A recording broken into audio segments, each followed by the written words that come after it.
이렇게 저를 자신있게 소개할 수 있게 된 것도 얼마 되지 않았는데요. 항상 사연을 듣기만 하던 이 채널에 저도 드디어 자랑할 만한 일이 생겼네요. 여태까지 굴곡지고 굽이진 인생 살아오느라 참 힘들기도 하고 혼자 우는 일도 많았는데 그래도 버텨내니 이렇게 좋은 일도 생기네요. 그동안 잘 살아왔다는 안도감도 들고 말입니다. 제가 해결할 수 없는 일이라 생각하고 그저 하루하루 열심히 살고 아이를 믿고 기다린 게 제가 할 수 있는 최선이었던 것 같아요. 사연을 듣고 계신 분들 중 과거에 저처럼 힘드시거나 저와 같은 입장에 놓이신 분들께 용기를 주고 싶은 마음에 사연을 보내게 되었습니다. 저는 현재 의사 국가고시를 합격하고 전문의 과정을 밟고 있는 첫째 딸과 나이 차이가 많이 나 이제 고등학교에 입학한 둘째 딸을 키우고 있습니다. 남들은 첫째 아이가 의대에 들어갔을 때부터 어떻게 하면 그렇게 공부를 잘하고 똑똑한 아이를 낳을 수 있냐며 저를 마냥 부러워하기만 했습니다. 하지만 이 첫째 딸 때문에 눈물로 밤을 지새웠던 적이 하루 이틀이 아니었어요. 딸아이가 말을 잘 듣지 않고 반항하는 아이였냐 하면 절대 아닙니다. 오히려 공부도 잘하고 속 한번 썩이지 않은 세상에서 가장 착하고 어른스러운 딸이었죠. 그래서 더 아픈 손가락인 아이였습니다.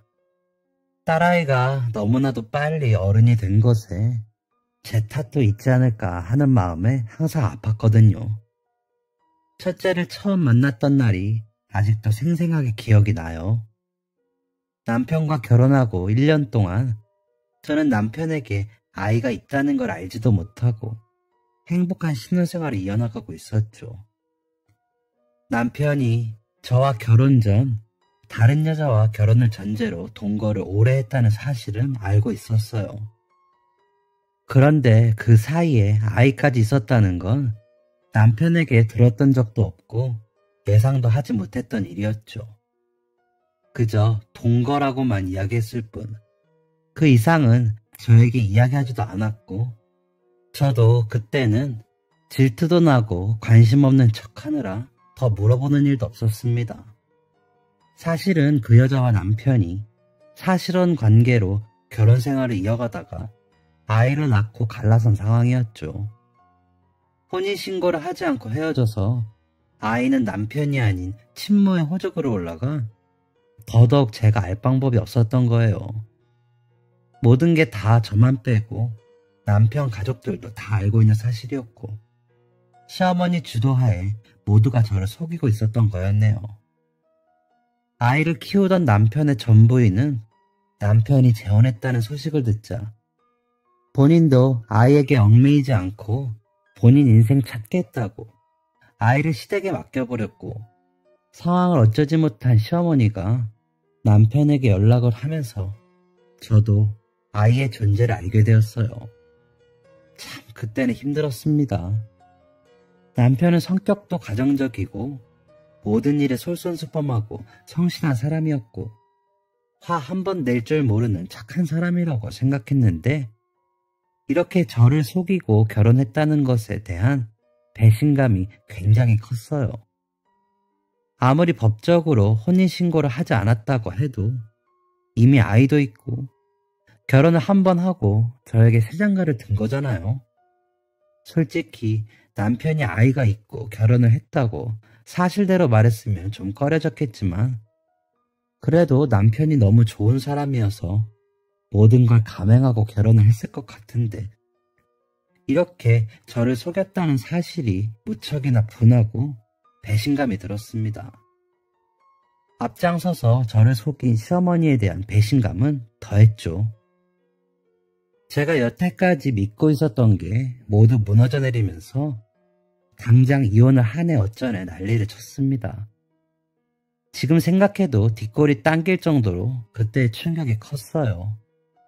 남편은 무릎을 꿇고 빌면서 저를 놓치고 싶지 않았다고 용서를 빌었지만 결혼한 지 얼마 안 된 어린 나이에 그런 남편과 시어머니를 용서하고 살기엔 제가 받은 충격이 너무나도 컸습니다. 결국 저는 이혼할 마음을 먹었고 그 과정에서 시어머니와 이야기를 나누고 상황을 정리하기 위해 시댁을 방문했어요. 시댁을 방문할 때까지만 해도 이혼을 해야겠다고 생각했습니다. 당장 저를 속인 남편과 시어머니를 안 볼 수만 있다면 모든 걸 다 할 수 있을 정도로 분노가 컸어요. 그런데 남편과 시어머니가 아무리 울며 빌어도 굳건하던 마음이 시댁에 가서 고작 7살 된 아이를 보자마자 흔들리기 시작했습니다. 시댁에서 만난 아이는 7살 된 아이라고 하기에는 너무나도 일찍 어른이 되어버린 상태였죠. 제가 시댁에 딱 도착했을 때 제 마음이 아플 정도로 겁먹은 표정을 하고 깍듯이 인사하던 아이는 아무 말도 없이 방 안으로 들어가서 숨소리 하나 내지 않고 숨어 있었습니다. 아무 걱정도 없이 뛰어놀아야 하는 나이에 자기가 태어났기 때문에 이 사태가 벌어졌다고 생각하고 있는 것 같았어요. 시어머니가 집에서 어찌나 눈치를 줬는지 찍소리라도 내서 어른들 마음 거슬리게 할까 불안해 방 안에 틀어박혀 없는 것처럼 있는 게 일상인 것처럼 보였습니다. 그 어린 나이에 아이는 무슨 죄가 있다고 제가 시댁에 들어간 것만으로도 미안한 마음이 들면서 마음이 흔들리기 시작했어요. 시어머니는 계속 아이 들으란 듯이 제가 태어나서 자기 아들 인생도 망하고 그렇게 예뻐했던 며느리도 떠난다면서 큰 소리로 말하고요. 애 엄마라는 사람이 이기적인 거라면서 절대 저한테 키우라고 할 일 없을 거니까 한 번만 생각해보라고 하는데 저는 안도하기는커녕 아이가 들을까봐 전전긍긍하며 어머님 목소리 좀 낮추시라고 애걸복걸했습니다. 7살 아이 듣기에 너무나 끔찍한 그 이야기를 다 듣고 있으면서 아이가 무슨 생각을 했는지 아직도 생각하며 마음이 아파요. 죄 많은 어른들이 자기들 죄를 아무 잘못 없는 아이에게 뒤집어 씌우고 무슨 추태를 부리는 건지 참 그 자리에 있는 게 너무 부끄러웠네요. 뭐 이혼할 생각으로 시댁에 찾아간 건 맞지만 솔직히 말해서 저는 저를 속이고 있는데 앞장선 시어머니에게 화가 나 있던 상태였고 시어머니가 남편에게 아이가 있다는 걸 알면 너는 앞으로 만날 여자도 없을 거고 인생 망한 거다. 아이는 엄마가 키워야 하고 아빠가 키우면 인간이 되지 않아 아이에게도 좋지 않으니 엄마에게 맡기고 모르는 척 살아야 한다. 어쩐다 계속 세뇌를 시킨 모양이었어요. 남편은 저를 속였다는 것에도 무척이나 죄책감을 느끼고 있고 아이에게도 죄책감을 느끼고 있는 상태였는데 계속 시어머니가 닥달하고 저와의 결혼 생활도 이어가다 보니 일상생활이 안 될 정도의 심각한 정신적 문제가 생길 정도로 힘든 상황이었습니다. 그때는 이혼하고 나면 남편이 사회에서 제정신으로 살 수 없을 것 같은데 어떻게 건강하게 결혼 생활을 마무리 지어야 할지 어머니가 이혼 후 남편 정신건강에 별로 도움이 되지 않을 것 같은데 어떻게 분리를 해야 할지 그런 이야기를 한다는 핑계로 시댁을 찾았지만 지금 생각해보니 솔직히 말해서 아이를 한번 제 눈으로 보고 싶었던 마음이 컸던 것 같아요. 어쨌든 시댁에 방문해서 가장 크게 느낀 건 시어머니랑 이야기하면서 남편의 죄보다는 시어머니의 죄가 더 크다는 거였습니다. 지금 당장 이혼보다는 일단 남편에게서 시어머니를 떼내는 게 급하지 않을까 하는 생각이 들더군요. 제가 떠나고 나면 남편은 계속 시어머니랑 붙어 있을 거고 그럼 정말 남편이 정신적으로 무너져 내릴 게 뻔했어요. 시어머니가 없고 남편이 평생 저를 속인 잘못을 뉘우치고 살면 결혼 생활을 이어갈 수 있지 않을까 하는 마음도 들고요. 앞서도 말했지만 남편이 결혼도 했고 아이도 있다고 솔직하게 말했어도 결혼을 했을 것 같았거든요. 결국 남편이 시어머니에게서 정신적으로 독립을 못하는 게 가장 큰 문제라는 생각이 들었어요. 그래서 일단 남편에게서 시어머니를 분리해내는 게 급선무고, 이혼은 그 다음에 해결해야 할 문제라는 생각이 들었습니다. 그래서 시어머니와 남편에게 제 생각을 솔직하게 말씀드리고, 남편이 정신적으로 너무 힘드니 일단 좀 더 상황을 지켜보겠다고 하고 최대한 빨리 시댁에서 나오려고 했습니다. 그런데 시어머니가 아이 대하는 태도를 보니 아이는 남편보다 더 심할 정도의 정서적 학대를 당하고 있더군요. 거의 맞지만 않았을 뿐이지 아동 학대로 볼 수 있을 정도였어요. 결정적으로는 이야기가 길어지고 시어머니도 제 이야기 듣고 화가 나서 언성이 높아지다 보니 거의 두 끼 걸을 정도로 시댁에서 시간을 보냈는데, 시어머니가 배가 고픈지 식사를 준비하면서 저희 부부 몫은 못마땅해 하면서도 밥 한 그릇씩 떠주는데, 방 안에서 숨죽이고 숨어있는 아이 몫은 준비해주지도 않고 밥 먹으라고 부르지도 않더라고요. 그러면서 마치 아이는 없는 것처럼 개걸스럽게 자기 배만 채우는데, 저와 남편은 숟가락을 들고 싶지도 않았습니다. 저 어린아이가 방 안에서 얼마나 배고플지 생각하는데 제 어린 시절이 생각나 눈물이 울컥 나더라고요. 저 역시 아이와 다를 바 없는 불우한 어린 시절을 보냈습니다. 아버지란 작자가 바람을 피우고 새 살림을 차리게 되자 어머니가 할머니께 저를 맡기고 집을 나가셨고, 아버지와 새어머니는 새로 차린 가정에서 새 출발을 하고 싶어 했지, 이전 부인과 낳은 저를 데리고 살고 싶어 하진 않았어요. 가끔 만나면 맛있는 것도 사주고 옷도 사주고 하긴 했지만 버림받았다는 마음은 항상 마음속 깊은 곳에 남아 있었습니다. 생각해보면 저도 잘못한 거 하나 없는데도 태어났다는 이유만으로 아버지 앞길 막는다는 소리를 들으면서 할머니 밑에서 눈칫밥을 먹었어요. 시어머니처럼 밥을 굶기거나 하진 않았지만 할머니도 건강이 좋지 못하다 보니 매번 너만 안 태어났어도 내가 이 나이 먹고 애 뒷바라지 할 일은 없었다. 너만 안 태어났어도 너희 아버지가 너네 엄마랑 결혼해서 이 고생은 안 했을 거다. 이런 소리 들으면서 살아왔네요. 그나마 할머니 밑에서 자랄 땐 괜찮았지. 할머니 건강이 안 좋아지게 되자 삼촌이나 고모 댁을 전전하면서 더한 눈치를 받아야 했습니다. 왜 아버지는 저렇게 떵떵거리며 새 가정 이루고 잘 사는데 우리가 너를 키워야 하냐는 삼촌, 고모, 그리고 한술 더 떠 저를 혐오하다시피 하던 숙모와 고모부의 눈초리가 너무나도 매서웠네요. 고등학교를 졸업하자마자 독립을 했고 혼자 살아오면서 그게 제 잘못이 아니라는 걸 깨달았지만, 이유 모를 어른들의 눈초리와 원망에 어깨 한번 제대로 펴보지 못하고 매번 움츠리고 살았던 어린 시절을 생각하면 아직도 눈물이 나올 것 같습니다. 그런데 시댁에서 아이를 보니 어린 시절의 저를 보는 것 같아 마음이 너무 아프더라고요. 지금 남편과 헤어지거나 아니면 헤어지지 않더라도 시어머니에게 계속 아이를 맡기고 살면 아이가 어떤 인생을 살지 누구보다 잘 알고 있는데, 아이를 그대로 방치하기에는 스스로를 용서하지 못할 것 같았습니다. 그래서 시어머니가 차려준 밥상에 숟가락도 뜨지 않고 방에서 아이를 데리고 나와버렸어요. 아이를 데리고 나오면서도 이게 맞는 건가 한참 생각했습니다.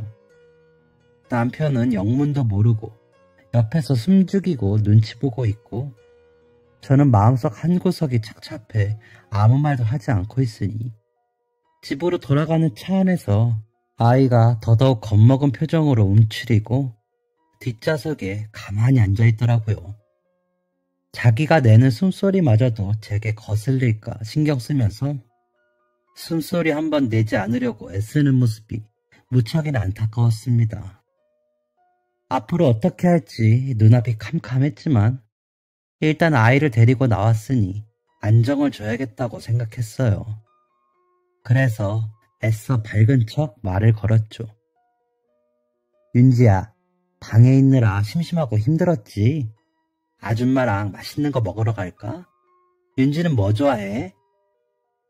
그냥 말 한 번 걸었을 뿐인데 화들짝 놀란 아이가 기어들어가는 목소리로 배 안 고프다고 하는데 억지로 데리고 가서 돈가스를 사 먹이고 들어왔어요. 배가 많이 고팠을 텐데 깨작깨작 눈치 보며 먹더니 집에 와서도 계속 제 눈치를 보며 이러지도 저러지도 못하고 있는 아이에게 계속 말을 걸어주다가 비어있는 방 하나에 이부자리를 깔아줬습니다. 아이가 피곤했는지 불안해하면서도 금세 잠들기에 깊은 잠에 들기를 기다렸다가 남편과 이야기를 나누었죠. 최대한 아이가 자면서도 들을 일 없게 조용히 말입니다. 나는 윤지를 보니까 내 어린 시절이 생각나. 도저히 그 집에 두는 게 어른으로서 맞는 일이 아닐 것 같아서 일단 데리고 왔어. 윤지를 앞으로 어떻게 할지는 지금 당장은 도저히 모르겠지만 시어머니 밑에서 키우는 것보단 내가 데리고 있는 게 윤지한테 좋을 것 같아. 이건 당신과 어머니를 용서해서 그러는 게 아니야. 내가 같은 인생을 살아왔고 어른으로서 윤지를 그 집에 가만히 놔두면 스스로를 용서할 수 없을 것 같아서 그래. 앞으로 윤지 인생에 대해서는 좀 더 이야기를 나눠봐야겠지만 적어도 지금 이렇게 어린 나이에는 내가 보살펴주고 싶어. 제 이야기를 들은 남편이 밤새워 한참 동안 울더라고요. 말 한마디 하지 못하고 지쳐 쓰러질 때까지 우는 남편을 보고 참 저도 마음이 싱숭생숭했네요. 자기도 얼마나 힘들었겠어요. 남편은 시어머니와 거리를 좀 두고 특히 윤지와 시어머니는 두 번 다시 만나지 않게 하자는 제 제안을 바로 수용하였고 한참 울어 쉰 목소리로 저에게 고맙다는 말만 반복했습니다. 그렇게 윤지는 저희 집으로 오게 되었어요. 윤지를 당분간이나마 제 손으로 보살피겠다는 다짐을 하고 지인들에게 참 심한 말도 많이 들었습니다. 심지어는 저를 버리고 새살림 차린 아버지마저도 역정을 내며 화를 냈죠. 피 한 방울 안 섞인 아이 어떻게 될 줄 알고 겁없이 데려오냐는 아버지의 말에 저도 너무 화가 나 고성이 오갔던 적도 있어요. 친구들, 친척들, 몇 번 말 붙인 적도 없는 남편의 먼 친척들까지 나서서 저에게 한마디씩 했는데 일단 제가 데리고 왔고 아이에게 더 상처를 주고 싶지 않다는 제 마음이 하도 굳건해서 그런 심한 말들에 흔들림조차 없었습니다. 저러다 말겠지. 다시 시어머니에게 맡기겠지. 비아냥거리던 사람들도 있었지만 다 무시했어요. 그렇게 몇 년이 흐르자 다들 제 마음을 이해해주고 윤지도 원래부터 제 딸이었던 것처럼 받아들여 주시더라고요. 뭐든지 시간이 약인 것 같았습니다. 그런데 가장 힘든 점은 따로 있었습니다. 바로 윤지가 저를 대하는 태도였어요. 윤지가 학교에서도 교육관계도 좋고 머리도 좋고 공부도 잘한다고 칭찬이 자자한데 유독 저에게만 낯을 가리는 건지 아니면 제가 많이 어려운 건지 벽이 좀 느껴졌거든요. 원래 말수가 많고 이것저것 요구하는 성격이 아닌 혼자 해결하는 독립적인 성향인 아이이긴 했지만 그래도 제가 느끼기엔 어린아이 치고는 무척이나 어른스러운 모습이 마음이 쓰였습니다.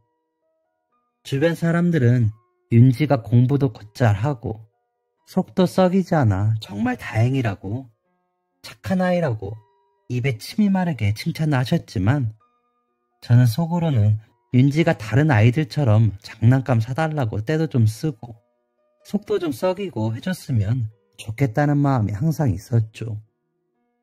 아이들 떼 쓰는 것 때문에 속 썩이는 친구들은 제가 이런 말을 하면 배부른 소리 하지 말라면서 자기는 윤지 같은 아이 키우는 게 소원이라고 한 소리씩 하긴 했지만 보통 아이처럼 느껴지지 않는 속 깊은 윤지가 저는 항상 마음에 걸렸어요. 가끔 백화점 쇼핑을 가서 옷이나 장난감을 사준다고 해도 괜찮다고 손살에 치고, 먹고 싶은 게 있냐고 물어도 아무거나 다 좋다고 웃으며 말하는 아이에게 더 이상 다가갈 방법이 없을까 항상 고민했습니다.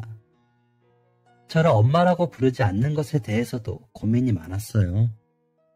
점점 날이 갈수록 윤지를 낳지만 않았을 뿐이지 정말로 키운 정이 들고 세상을 다 주어도 아깝지 않을 정도로 사랑하고 아끼게 되면서 저는 정말로 윤지가 제 딸이다, 마음으로 낳은 아이다 생각하고 대했는데, 아무래도 윤지는 친엄마와 함께했던 생활도 길었고 저희 집에 오게 된 과정이 그리 환영받으면서 오게 된 과정이 아니다 보니 저를 엄마라고 생각하는 것도 눈치가 보이는 모양이었습니다. 항상 윤지를 보면 내가 이렇게 해도 될까 하는 불안한 마음이 마음속에 남아있었던 것 같아요. 지금이라면 아동 심리센터 같은 곳에 다니면서 치료를 받으면 좋았겠지만 제가 서울에 사는 것도 아니었고 그런 아동 관련 기관이 보편화되어 있지 않았던 시절이라 그저 기다리면 나아지겠거니 생각하면서 살았습니다. 엄마라고 한 번만 불러주길 간절히 원했는데 또 제 욕심인지라 계속 요구하면 아이가 더더욱 마음이 불편할까봐 편하게 부르고 싶은 대로 불러달라고 하면서 기다렸어요. 하지만 점점 윤지를 사랑하는 마음이 커지면서 그 부분이 저에게 굉장히 속상하게 다가오더라고요. 남편은 확실히 시어머니와 멀어지자 상태가 많이 호전되었고 이후 사이가 좋아져서 윤지가 초등학교 고학년이 될 쯤 둘째 아이도 임신하게 되었습니다. 윤지도 동생이 생겼다고 무척이나 좋아했어요. 아이 기저귀 갈고 분유도 타주고 책도 읽어주고 해서 육아가 수월하다고 느낄 정도로 저를 많이 도와줬어요. 제가 산후 몸살로 아플 때도 고사리 같은 손으로 밤새도록 안마를 해주는 게 기특하기도 하고 감동도 많이 받았네요. 둘째 아이가 태어나면 혹시나 윤지가 차별받는다고 느끼고 마음의 문이 더 닫힐까봐 전전긍긍 했는데 윤지는 오히려 둘 다 똑같이 사랑하고 차별하지 않으려고 애쓰는 제 마음을 아는지 점점 더 밝아진 모습을 보이려고 노력하더라고요. 하루는 밤에 몰래 안방으로 들어와 저에게 이렇게 말하는 거예요. 저는 아줌마가 윤이랑 저랑 똑같이 사랑하는 거 알아요. 저도 아줌마랑 윤이를 똑같이 사랑해요. 대뜸 그렇게 말았는데 너무 예쁘고 고마워서 밤새도록 눈물이 마르지 않았네요. 점점 알게 모르게 밝아지고 애정 표현도 많이 하는 아이를 보니 용기가 나서 저도 마음을 한결 편안히 먹고 기다릴 수 있게 되었어요. 윤지는 그렇게 누구보다 착하고 속 깊은 딸로 자라주었고 공부도 계속 열심히 잘해줘서 중고등학교 때는 전교 1등을 놓치지 않는 누가 봐도 부러워할 딸이 되었어요. 처음엔 제 눈치를 보느라 공부를 하는 줄만 알았는데 아이가 꿈이 있는지 즐기면서 열심히 하더라고요. 공부하란 소리는 한 번도 한 적이 없었는데 자기가 스트레스 안 받고 즐겁게 하는 걸 보니 저 때문에 공부를 하는 건 아닌 것 같아 마음껏 지원해줬습니다.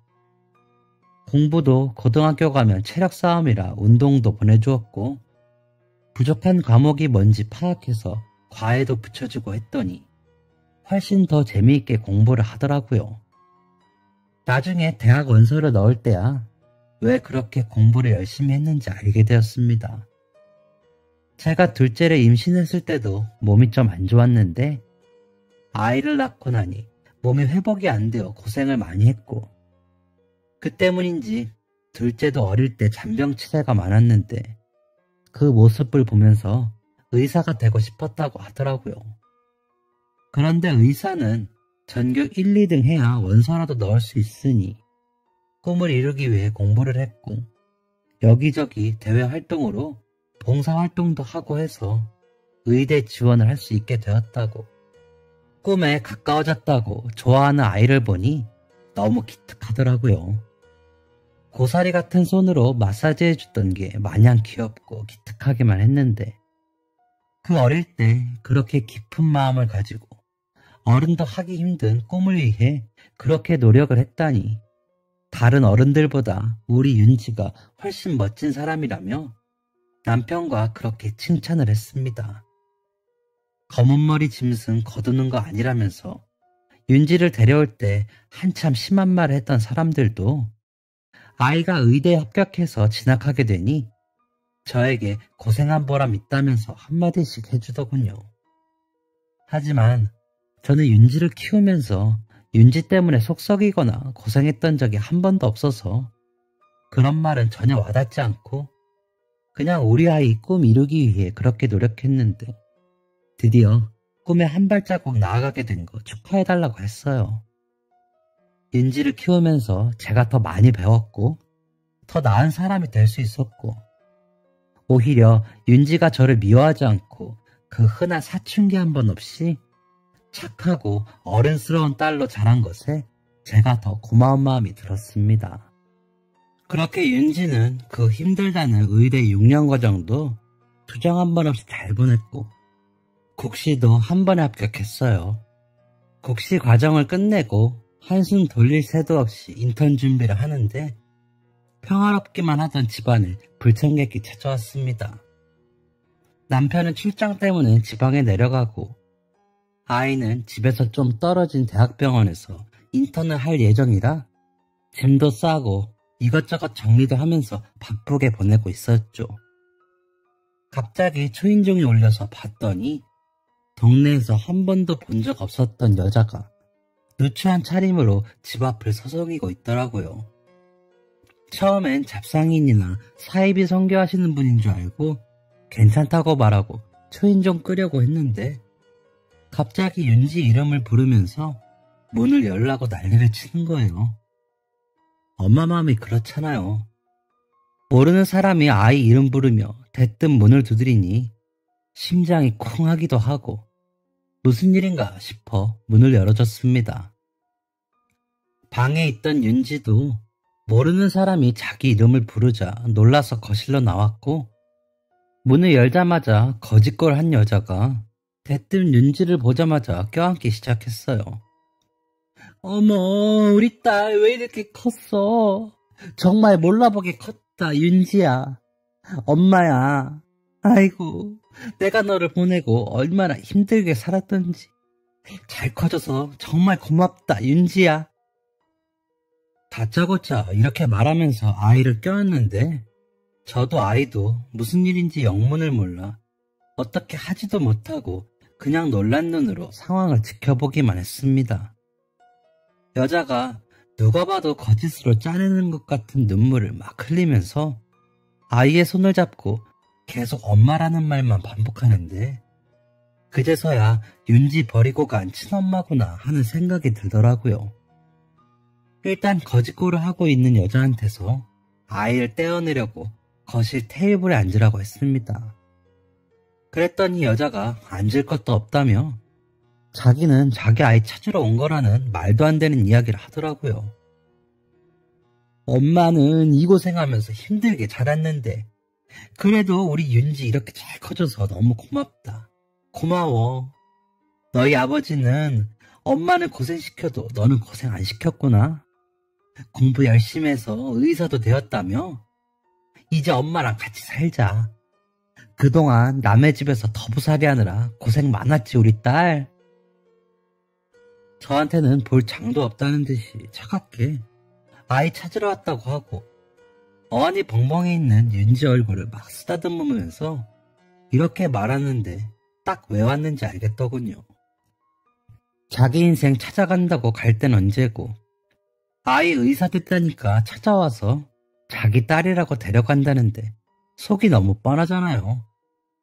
나중에 아이가 친엄마 한번 보고 싶다 하면 제가 충분히 찾아주고 연락해서 둘이 만나게 해줘도 되는 문제인데 다짜고짜 아이 찾으러 왔다니 더부살이 하느라 고생 많았다니 하는 얘기 듣고 있는데 화가 차오르더라고요. 저기요, 갑자기 저희 집은 어떻게 아셔서 연락도 안 하시고 이렇게 경우 없이 찾아오신 건지 먼저 여쭤봐야겠네요. 하실 말씀 있으시면 일단 아이 놔두고 저랑 이야기하세요. 제가 이렇게 세게 말하자 아이 친엄마라는 사람이 윤지 손을 더 세게 잡으면서 저에게 도끼 눈을 하지 뭐예요. 지금 남의 애 데려가서 키운 거 유세라고 엄마 노릇 하는 거야? 내 아이 내가 데려간다는데 뭘 놔두고 말고야. 더 할 얘기 있어? 내가 어머니 찾아가서 우리 애 어디 있냐 몇 번을 말했는데 어머니가 당신이 만나지도 못하게 하고 싸고 돈다면서 집 주소 알려주더라. 아이 데려가서 키우면서 좋은 사람 혼자 다 되고 고생은 나 혼자 다 하고 자기는 남편 돈 받아서 떵떵거리며 살면서 그저 식탁에 아이 밥 한 그릇 더 놔둔 걸로 생색내는 거 웃기지도 않아. 우리 애 쥐잡듯이 잡아 공부시키고 이렇게 고생시켜서 의사 만들어 노후 보장 받으려고 하는 거 내가 모를 줄 알아? 내 말 틀렸어? 입이 있으면 한번 얘기해봐. 진짜 제가 묻고 싶은 말이었습니다. 버리고 갈 때는 언제고 하는 말이라곤 막말로 뚫린 게 입이면 아무 소리 나도 되냐고. 저도 욕하고 소리치고 싶었지만 아이 앞이라 말이 쉽게 안 나오더라고요. 솔직히 마음속으로는 한 번도 엄마라고 부른 적 없었던 윤지가 친엄마를 그리워해서 따라간다고 하면 나는 어떡하지 하는 두려움이 무척이나 들었습니다. 살면서 한 번쯤 생각해 본 적 없었던 문제는 아니지만 그때마다 나는 진짜 엄마가 아니니까 아이가 친엄마에게 가고 싶다면 보내야겠지 생각하면서 스스로 달래며 살았어요. 그런데 이렇게 다짜고짜 찾아와서 제가 무슨 아이를 이용해 한몫 챙기려는 사람이라도 되는 것처럼 몰면서 아이를 뺏어가는 건 아니잖아요. 너무 억울해서 그냥 주저앉아 울고 싶은 마음이 들더라고요. 그런데 그때까지 상황 파악을 못하고 혼란스러워 보이던 아이가 무슨 상황인지 깨닫고는 바로 친엄마라는 여자 손에 잡혀있던 자기 손을 탁 소리 나게 빼고 억울해서 부들부들 떨고 있는 제 앞을 가로막고 섰습니다. 저기 죄송한데 저한테 엄마는 이분 한 분뿐이에요. 아줌마가 저 낳긴 했겠지만 진짜 엄마처럼 키워주고 사랑 준 건 이분이에요. 이분이 제 유일한 엄마라고 생각하고 살기로 했어요. 저 어린 시절 다 기억해요. 그렇게 고생 안 하셨잖아요. 저 유치원에 버려두고 다른 아저씨들 차 타고 놀러가고 밥도 잘 안 주고 아줌마는 네일 아트도 받고 피부 마사지도 받고 사모님처럼 호화롭게 살았잖아요. 저 엄마 밑에서 크면서 어떻게 당신 나한테 그랬을까 하는 생각 많이 하면서 원망도 많이 했는데 그래도 엄마가 저 사랑해 주시니까 됐다고 생각하면서 살았어요. 나 그렇게 버려놓고 이제 와서 엄마 행세하지 말고 우리 엄마 힘들게 하지도 마세요. 그리고 엄마 저한테 고생시킨 적 한 번도 없고 식탁에 밥그릇 하나 더 올리고 엄마 행세한 적도 없어요. 전 마음으로 진짜 엄마라고 생각하고 평생 은혜 갚고 엄마 건강 돌보고 싶은 마음에 제가 공부해서 의사가 된 거예요. 더 할 얘기 없으니까 가세요. 지금 안 가면 경찰에 신고할 거고 2번 다시는 내 눈앞에 나타나는 일 없으면 좋겠네요. 다신 제 앞에 나타나지 마세요. 이렇게 거짓골에서 온 것도 속보이고 솔직히 기분 너무 나쁘고 더럽네요. 한 번도 큰 소리로 말한 적도 없는 아이가 고래고래 소리를 지르며 그 여자를 현관 밖으로 밀어냈어요. 아이 엄마라는 여자는 자기가 그렇게 말하면 아이가 당장 올 줄 알았는지 아니면 자기 마음이 못돼 먹으니까 저도 아이에게 못되게 대할 게 분명하다고 생각했는지 아이가 문전박대하니까 더 충격받은 듯 네가 어떻게 엄마한테 이럴 수가 있냐고 나가면서도 난리를 치더라고요. 아이가 마침내 경찰에 끌려나갈지 본인 발로 조용히 나갈지 협박하니까 아버지를 꼭 닮았다 어쩐다 큰소리 내길래 아이 욕 듣는 걸 참을 수가 없었던 제가 당장 소금 들고 달려나가 뿌리며 쫓아내버렸습니다. 그렇게 그 여자가 가고 아이가 또 제가 잘못한 일도 아니라면서 눈물이 그렁그렁 해가지고 미안하다고 하길래 그냥 둘이 끌어안고 부끄러운 줄도 모르고 현관에서 엉엉 울었어요. 고맙다고. 너무 억울했는데 내 편이 되어줘서 고맙다 말하는데 아이가 그 말 하자마자 저를 안고 더 울더라고요. 엄마 미안해요. 내가 빨리 엄마라고 불렀으면 엄마가 저 여자 문도 안 열어줬을 텐데 속상하게 해서 죄송해요.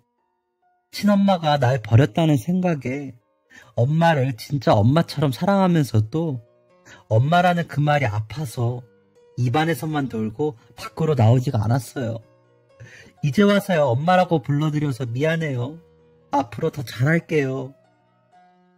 아이 입에서 본물처럼 엄마라는 말이 나오는데 그 여자가 와서 속상하고 억울했던 마음 더 없어지고 그저 내 딸 잘 자라줘서 너무 고맙다는 마음만 들더라고요. 그 뒤로 저희는 시도 때도 없이 엄마, 딸 이렇게 부르면서 훨씬 더 허물없이 친구 같은 모녀가 되었습니다.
오히려 그 여자가 집에 다짜고짜 들어온 게 아이와 저 사이에 조금이나마 남아있던 벽을 허물어준 것 같아서 다행이라는 생각조차 들어요. 출장 간 남편은 사정을 듣고 시어머니에게 전화해서 고래고래 소리를 지르며 대판 싸우고 완전히 인연을 끊었습니다. 입이 싼 시어머니가 동네방네 주워 키운 아이가 의사 됐다고 소문을 냈고 제가 그때 남편에게 시어머니와 연락하지 말고 아이를 시어머니에게 절대 보여주는 일 없이 하라고 한 게 시어머니의 심기를 건드렸는지 제가 아이를 키워주는 대가로 고생시켜서 의사 되게 한 다음에 노후자금 뽑아 먹으려고 하는 것 같다고. 그래서 자기는 가까이도 못 오게 하고 아이가 번 재산 빼돌리려고 하는 것 같다고 말도 안 되는 유언비어를 퍼뜨렸나 봐요. 시어머니가 다니는 노인회관에 거의 동네 어르신들이 다 모여 있었고 거기 계신 한 분이 아이의 친엄마와 아는 사람인지 소문이 거기까지 돌자 친엄마가 시어머니에게 아이 찾으러 왔다고 대뜸 찾아왔고 시어머니는 이때다 싶어 저희 집 주소를 알려준 거죠. 남편이 아직도 자기 말이면 껌뻑 죽는다고 생각했는지 당황하는 시어머니의 모습이 볼만했습니다. 명절이면 그래도 부모니까 하면서 남편만 보내 시간을 보내거나 용돈 드리거나 했는데 그럴 일도 아예 없어지고 아이 앞길을 막을 일도 완전 차단해버리니 속이 그렇게 편안하더라고요. 진작에 이렇게 인연을 끊고 살았어야 할 거 괜히 예의 지킨다고 살다가 화를 면치 못했네요. 아이는 지금 인턴 생활을 한다고 눈코 뜰 새 없이 바쁜 하루를 보내고 있습니다. 집에도 잘 못 들어오고 들어오면 잠만 자는 게 참 마음이 아프지만 꿈을 향해 나아가는 모습이 무척이나 행복해 보여요. 둘째 아이도 언니를 따라 멋진 어른이 되겠다며 열심히 공부를 하고 있습니다. 자매가 가끔 얼굴 맞대면 뭐가 그리 즐거운지 한참 동안 웃고 떠드는 모습이 참 훈훈하고 보기가 좋아요. 둘 다 사고 한번 치지 않고 잘 자라준 게 너무나도 고마울 뿐입니다. 다만 하나 마음에 걸리는 게 있다면 윤지가 바빠지기 전에 가족 여행을 자주 갔으면 좋았을 텐데 사는 게 바빠서 자주 가지 못했던 게 마음에 걸리네요. 시간이 난다면 꼭 여행을 한번 가보고 싶습니다. 딸도 매번 나중에 상황 되면 해외여행 한번 가자고, 엄마 어디 가고 싶은지 정해놓으라고 다 보내주겠다고 호언장담하는데 귀엽기도 하고 기특하기도 하네요. 기회가 된다면 딸과 커플룩으로 맞춰 입고 오붓하게 둘이 여행을 가도 좋을 것 같아요. 항상 사는 게 바쁘고 아이 키우느라 정신이 없었는데 같이 있는 미래를 생각하게 되고 여유롭게 여행이나 노후를 생각하게 되는 게 중년의 맛인 것 같습니다. 윤지가 우리 집으로 와주어서 오히려 굽이졌던 제 인생이 활짝 펴지고 탄탄대로를 걷게 해준 것 같아 참 제 인생의 귀한 인연이고 복덩이가 따로 없다는 생각을 요즘 하네요. 요즘은 사는 게 너무 즐겁고 행복합니다.